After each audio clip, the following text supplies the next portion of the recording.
Hello, in this video I'm gonna show you how you can record screen on OPPO Reno 12 Pro 5G. The first thing that we need to do is open the quick access.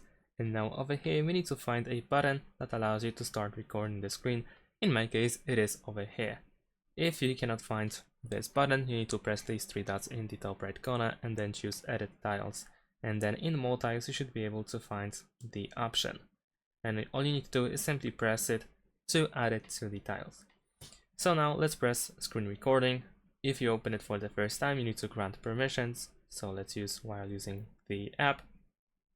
Over here we have the indicator location, so we can use it as a floating window or in the status bar. I'm gonna choose floating window in this case. And there we go, we have our window.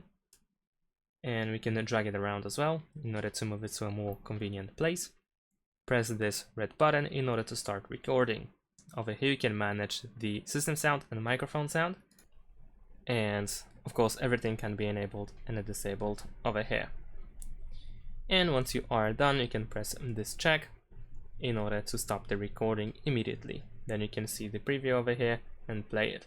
You can also find it in the Photos app over here or any other app that allows you to view your files. And that's it. Thanks for watching, leave a like and subscribe to my channel, and see you in my next videos. Bye!